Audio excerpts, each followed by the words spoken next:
A decade ago, a company joined Techstars incubator in Boulder, Colorado, and that company was SendGrid, and they went public. The first incubator company to ever go public came out of Techstars. You might think, Y Combinator or 500 Startups? Nope. It came out of Techstars, and that company was recently acquired by Twilio, another amazing company. And to talk about the amazing growth that SendGrid has had and this journey from growth all the way to acquisition is Samir Dholakia. Hey, did I get it right, Dholakia? You got it perfect. Perfect. That's it. Yeah. I slam dunked it. Dholakia. Samir Dholakia, who is the CEO. And you joined, what, year 4 or 5 of the company? That's right. Yeah. 5 years in. 5 years in. Yeah. And this is sometimes like a controversial topic. Yeah. Bringing in a professional CEO. How did that all go down? Was it out of some weakness, the company was not being managed properly, or opportunistic? They wanted to deal with the scaling and they did a proper search, et cetera. How did it come about that you got drawn into this? Yeah, I think I was the second actually professional CEO brought in. Oh, wow. So the founding story, 3 developers, awesome, amazing guys, Isaac, Tim, and Jose, kicked this thing off in 2009, as you said, through Techstars. Yeah. And they just had this insight that every time you build an application, when you click on the forgot password button, there has to be code that sits behind it that sends you an automated email that allows you to go and reset it. Or if you click the buy button, same thing. Like an automated email comes in, no human. And setting up the code to do that was crazy complicated. And they're like, this shouldn't be that complicated. Every application on the planet, every website on the planet has to do this. Let's make something easy, put it in the cloud, and off they go. So they literally come out of the Techstars. They graduate from Techstars at the end of the program, and everyone in the program is using it. And it's immediate. Like they go, the acceleration of the business was immediate. About 2 years in, maybe not even that, about 2 years in, they got their Series A and were asked, hey, gents, we'd love to bring in a professional CEO that can continue to help scale this thing because it's clearly going to be a rocket ship. Right. So that's when my predecessor came in, a guy named Jim Franklin, great guy who did amazing work for the business, for which we're all very grateful. And then I joined. But he only lasted 2 years, so it couldn't have been that great. Well, no, actually, if I look back, I think he was there for a good 3.5, almost 3.5, 4 years. All right, so he did a great job. He took it from $2 million in revenue probably to about 30. Oh, well, that would be pretty good. Yeah, and he did a great job over that period of time. The thing that's a double, right? 2 to 4 to 8. It's probably 16, even better than that. I think it was more like I think they tripled. I think it was triple, double, something like that. Yeah, wow. I think in those first few years, it was a great run. Give him credit. Absolutely, and I'm really great. The thing I'm most grateful to Jim for is the culture that he embedded in the company at that early stage. And we care a ton about culture and people and values, and how we do our work matters as much to us as what we're doing.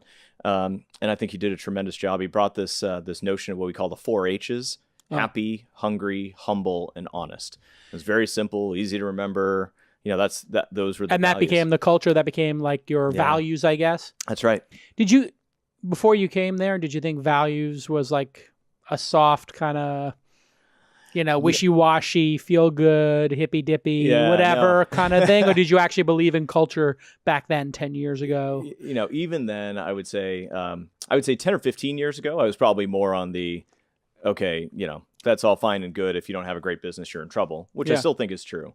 But by the time I got to that stage of my career, when I was looking for my next thing, on my criteria list of the opportunity I wanted to find next, culture was near the top of the list. Got it. I really cared a lot about it. Define culture for people who are founders, and let's say they're not at 30 million yet, but they're building towards that. And how should they think about culture? Because it's a word that's kind of loaded, right? Like culture, the culture, what culture, what does it mean practically? We talk a lot about it as who we are the kind of the values that we exhibit, right? But the culture to me is sort of the sum of every interaction that happens among our teammates and our customers, our partners, in every hallway conversation, in every meeting room, every negotiation we do. That, to me, it's how we show up in those moments define your culture. And there are guardrails that you want to set up around that of like, this is how we want to show up. This is how we want to work with each other. And I'll tell you, I think that having a constant set of reinforcements of this is how we want to do it is really important. And I would say, all the founders and CEOs out there building companies, institutionalizing those values is the only way to actually make those things real. Because otherwise, they're really just the posters on the wall in the cafeteria. Yeah, like motivational posters that are really just contrived and But what I always easy to dismiss. Absolutely right. You'll start walking past them and you'll never notice them again. But look, an iceberg. Right. In our world, dolphin.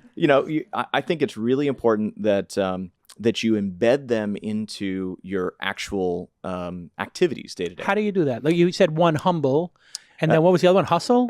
Happy. Okay, hungry, we got that. Hungry. Okay, that's not humble hustle. And honest. So how do you get hungry?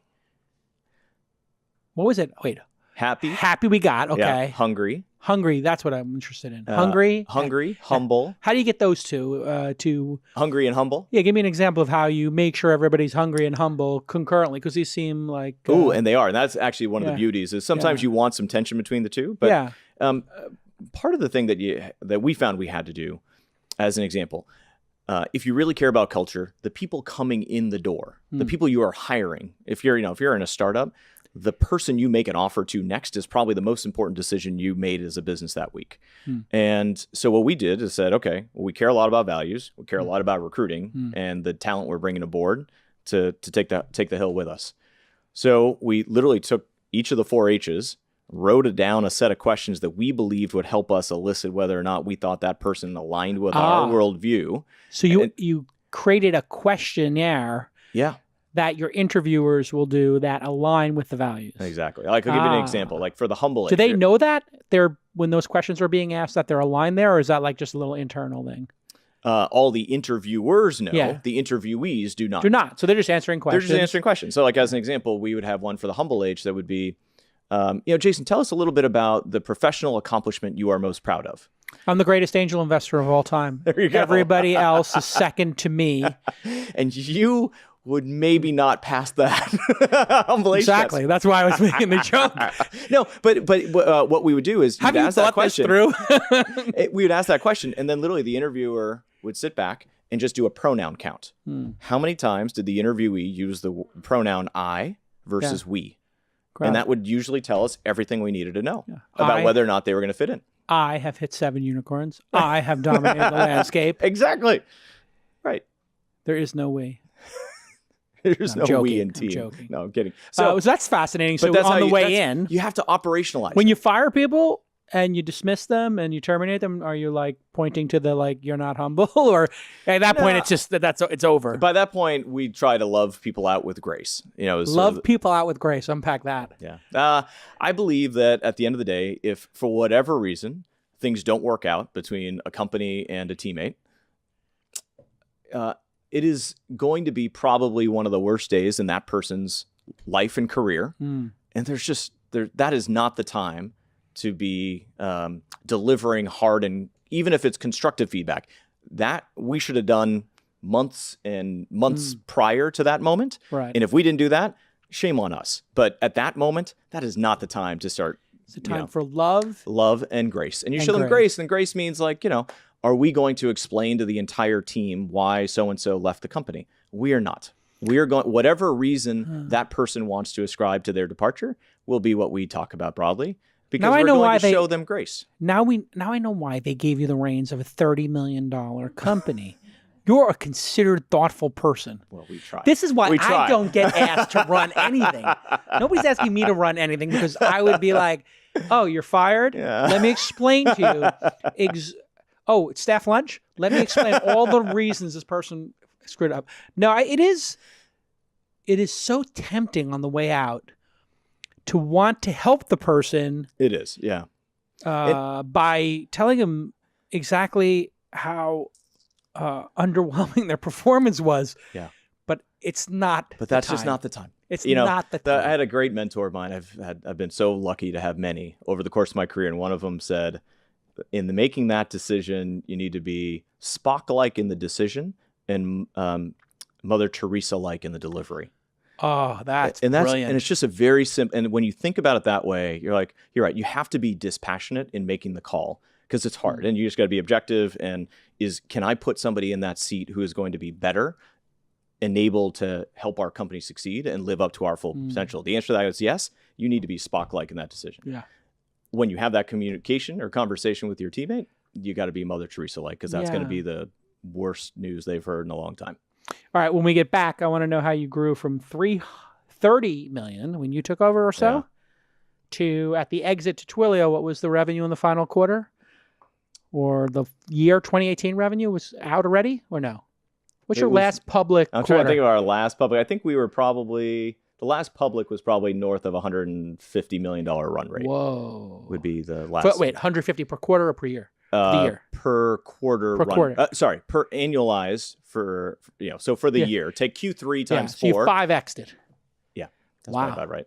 Amazing. When we get back, more wisdom from Samir on This Week in Startups.